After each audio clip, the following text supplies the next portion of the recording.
beautiful episode of Sweet Scoop. And my name is Precious Amori. I have my fantastic three with me in the studio. Irene Daniels, Ibukun Oluwa Balogun, and Siko Blade. Siko Blade is playing in and I'm doing introduction. I'll come back for you. The question for today is it okay for your partner to have your phone password? And is it okay for you to have sex on the first date? We're going to trash the first topic. Is it okay for you to give your partner your phone password? Well, it depends. If my partner or if a person's partner feels entitled to getting your phone password, if they feel this sense of entitlement that they have to have it, then I don't see any reason why anybody should give your partner their password. But if I just want to give you my password, just for the sake of I trust you, you trust me, we love each other, there's really nothing to hide. I can let you have my password because I want to, but if you start to feel entitled, if partner starts to feel entitled, like it's their rights, then it's not going to happen because it could really cause a lot. It's like when, for instance, a partner starts to say, okay, if you don't have anything to hide, why don't you want me to have your password?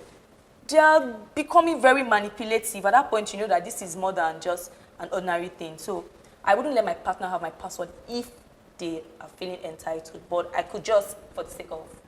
For the sake of love. Okay. Well, for me, it's a no. It's a no for me.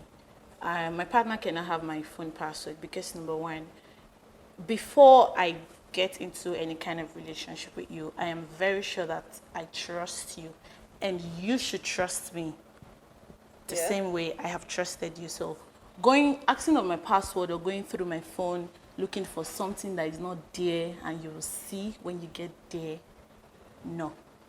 I'm not giving you my password. I trust you. But if there is a reason I am suspecting you that you're doing something, I don't have to go through your phone. All I have to do is ask you. Exactly. I have to ask you, and you have to come clean. I don't have to start saying, give me your passcode, I need to go through your phone, because definitely cheating, anything cheating is definitely on the phone. So I'm not doing that. If you're cheating, if you're not being faithful, if you're not being honest, I will come and ask you. And once I see that you're not being faithful and honest, we are done. I don't need to go through your phone for me to be able to decide if I am done or not. So it's a no for me. You're not having my password, I'm not having yours. The way you just gave I've been busy playing games, but I think I'll need to. You've been busy playing game on my set. Yes, it's a very romantic gesture, and sharing your passwords, your logins, it brings a level of trust and transparency to the relationship. Okay. But in my opinion, the cons way higher than the pros. Okay. In the sense that if, for example, you have your password with your partner has your password rather, then at the end of the day, you guys break up. That person still has access to it, because now I'm not going to relate it now to just phones, because people do it. You share your email password, your Netflix password. They do it. Yeah, like okay. Yeah, you do it and you're like, okay, babe, okay, fine. I don't want you to be paying subscription. We can't be having, on my Netflix account, we can have both devices in it. So I'll give you password, you log in on your device and you're watching it, and then we break up. How do you deal with that? Okay. You understand? You not end up, at the end of the day, you not go to cut it off. Okay. Then, move it down to identity theft. Okay. 21% of spouse of exes, they've actually confirmed that they've used their exes' information To do something. to spy on them. Because if I have access to your email, like your password, I can actually put it on my Google and I see everywhere you are going to at every time I watch you. As you're moving, Are you serious? I can just see you as you're moving. Why would you do that if you're not together? That's what I'm telling you. People have different ways of handling then another thing, they have your password. They can put your information out there, public, just to get back at you. You understand? So, if you look at it, in as much as it's romantic, It's actually the cons are just too much for me to handle. For me, you know, now I'm going to be a little bit funny about it. For me, I won't give you my phone password. Don't give me your phone. I'm not interested in knowing what is in your phone. But at the same time, please give me your Wi-Fi password so that I can be able to. Because there's somebody, now let me be very sincere, guys. There's a guy who actually asked that in my estate, and he gave me his password to his Wi-Fi. Anytime I'm just feeling kind of, you know, there's no password, I'll just walk straight close to his house. And when I'm close to his compound, my Wi-Fi must connect. you know get how. So don't give me your phone password. I'm not interested. Don't give me. I don't want to have anything to do with access to your phone. Or if I want to get any information from you, I should ask you. Yeah. You should be able to give me whatever information I want. But trying to go through your phone, if you dey cut onion, you go enter the pepper, you go enter your eye, you go cry, you know. So if I'm going to your phone because I want to go check whether you are seeing someone, I will definitely see, because we are humans, you know.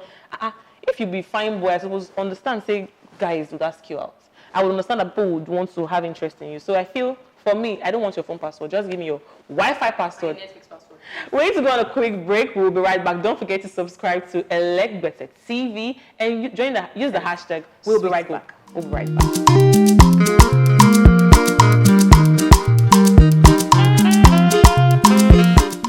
Okay, guys, you're welcome back on Sweet Scoop. You know, we're talking about whether you want to share your password with your partner or not. You know, like I said earlier, I said, if the for me, I don't want your phone password. Don't give me any of your password. Just give me your net so I can be able to browse, have fun. Because I like using the internet. I work with the internet. So most of the times I want to use, me wanting to have your password, your internet password, is not because I want to waste the data, because I want to use to work or just check some news thing, do a lot of research and all that. That's why I need the password. Like what she said, you know, she's got that guy's internet. Otherwise, if you're in a relationship with someone and you've probably somehow, some way shared your password, please change it after the breakup.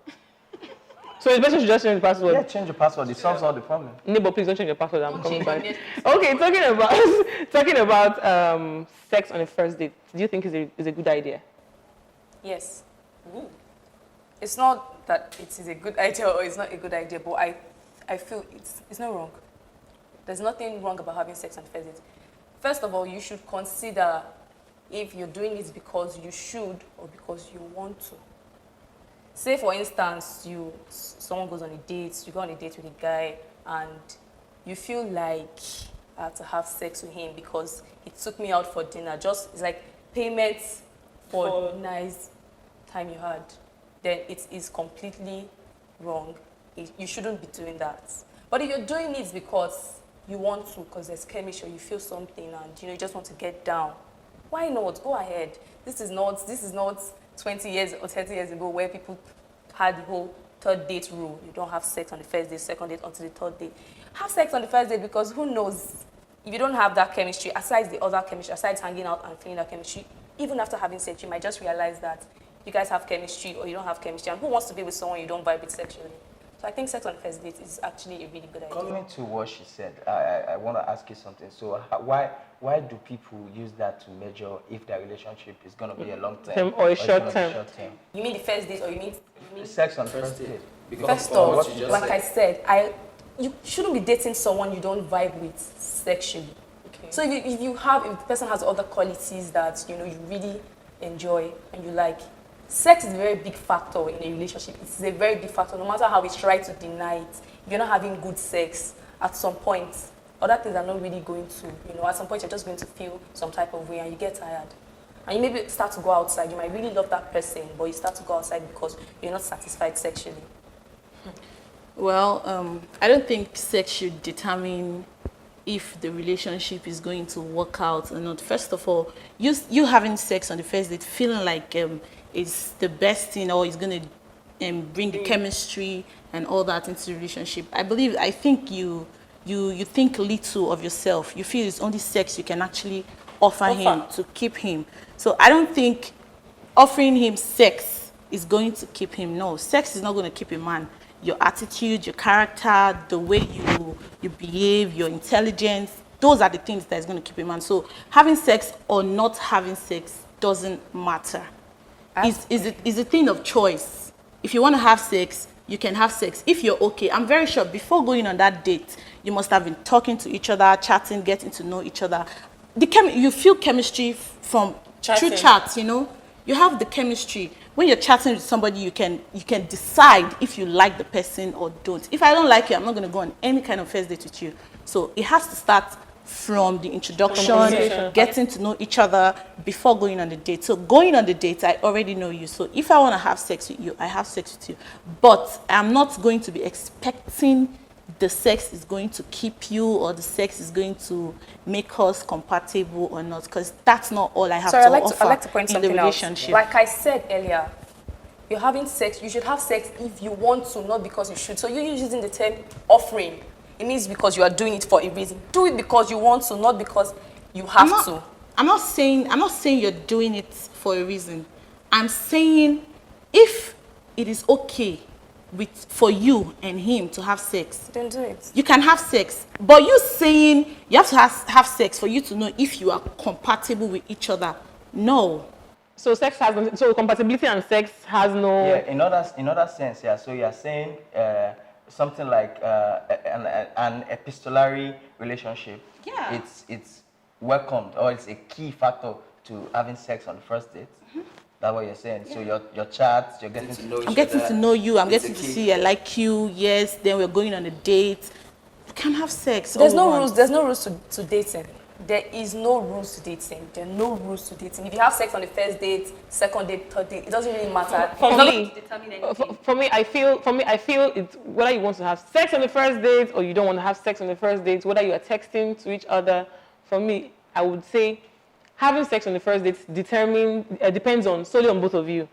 Whether you guys, like you said, vibe into each other, whether you connect. If we connect and we feel like having it, we should. If I don't feel like and you feel like as the guy, we have to come into an agreement. Oh, yeah. You want to have sex, or I don't want to have sex. I think, sorry, I don't want.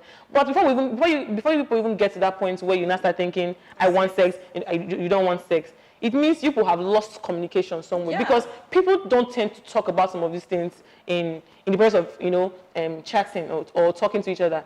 When I'm chatting with you, I should ask you about your sex life. I should know what do you like about sex. Would you have sex on the first? Those kind of questions should come up. People get shy about it.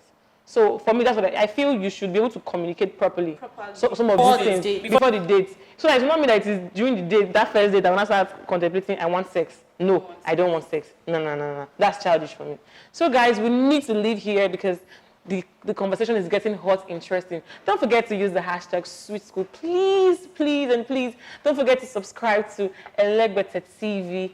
Always follow us on our Facebook, Twitter, and Instagram to get all of our updates. Bye.